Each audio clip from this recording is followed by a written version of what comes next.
Soy magíster en composición musical por la Universidad Nacional Autónoma de México y voy a responder a 5 preguntas que me hace el estudiante Eric Chapot con respecto a la creación musical en Guatemala.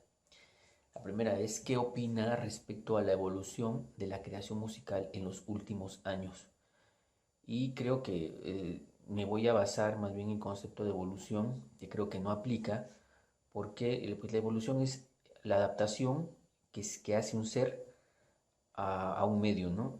Y creo que pues no, si no hay una técnica, si no hay eh, una técnica propia del lugar, eh, no creo que haya una evolución, pues, o sea, no, no hay un camino que se ande no hay un camino que todos los compositores anden de la misma manera.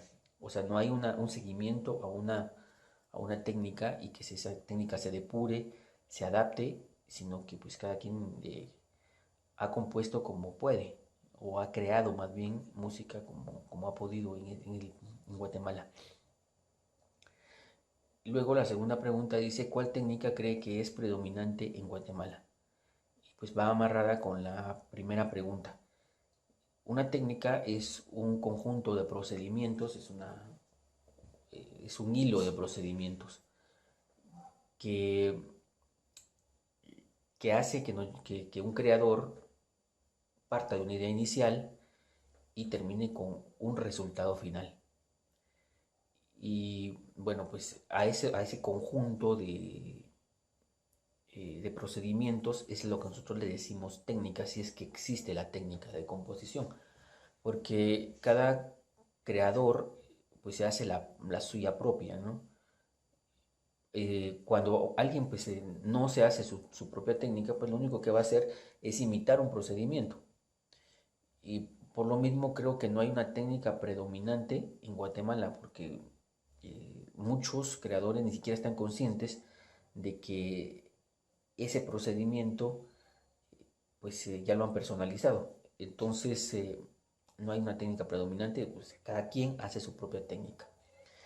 La tercera pregunta dice, ¿cómo cree que la utilización de los elementos autóctonos, ritmos, instrumentos y melodía afecta la creación de Guatemala? Primero creo que la palabra autóctono es un poquito peyorativa y son elementos que todavía se utilizan del otrora técnica musical romántica que se conoce como nacionalismo y que se basaba en otros tipos de visión de la otra edad. Y, y bueno, eh, con respecto a la utilización de estos elementos, tanto rítmico como instrumental o melodía, tengo un artículo en el cual pues abordo estos procesos a partir de estos elementos originarios, ¿no?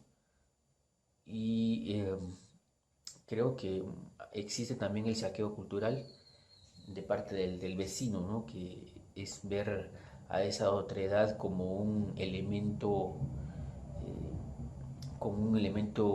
no inclusivo, pero sí con elementos que me pueden interesar de esa otredad.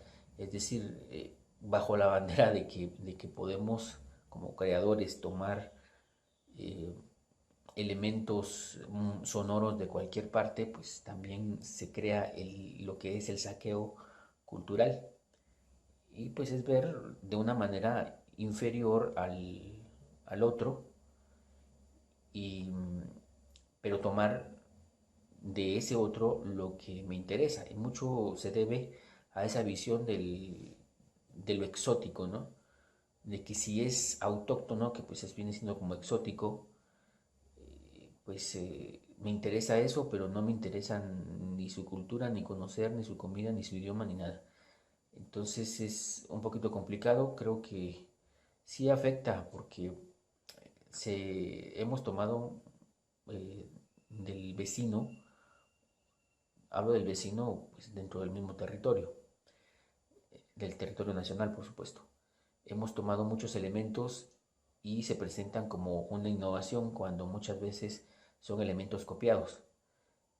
Y pues creo que si un creador pues es creador, es compositor, pues debería tener la capacidad pues para crear sus propios procesos, sus propios ritmos, sus propias melodías. Bueno, que no es lo mismo hacer una obra derivada, que son procesos completamente distintos. La cuarta pregunta dice, ¿cree que a partir del lenguaje cotidiano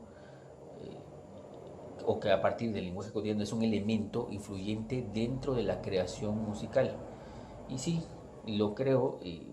Pueden revisar también mi tesis de maestría, donde hago una serie de planteamientos, cómo es que el lenguaje cotidiano eh, afecta, pues el lenguaje eh, es el primer entorno sonoro que tenemos a nuestra disposición, junto con todo lo que la prosodia lingüística implica, ¿no?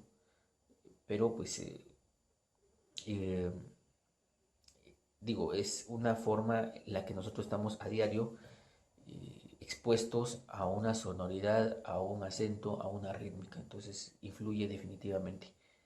Hay un investigador de apellido Patel que eh, ha hecho algunas relaciones entre el idioma de algunos países como Francia, Inglaterra y Alemania, junto con la música y comparados con la música eh, clásica escrita en esos países.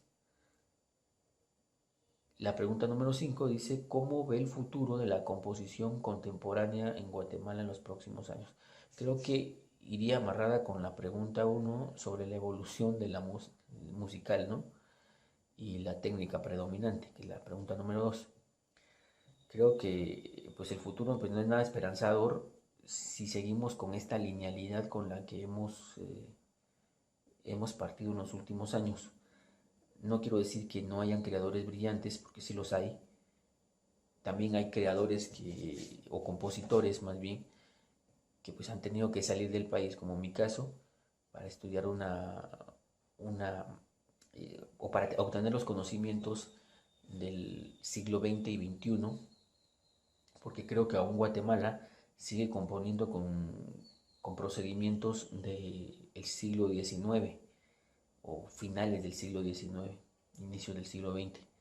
Hay muchas técnicas o muchos procedimientos de composición del siglo XX que pues no existen en Guatemala y se perdieron, pero pues no quiere decir que pues nos quedemos varados en ese pasado, sino que podemos pues partir de lo que el siglo XXI nos está ofreciendo y, pues solo en ese sentido creo que tendríamos un futuro de composición contemporánea. Estoy hablando de la composición académica, porque la composición popular ha tenido su propio rol dentro de la escena guatemalteca.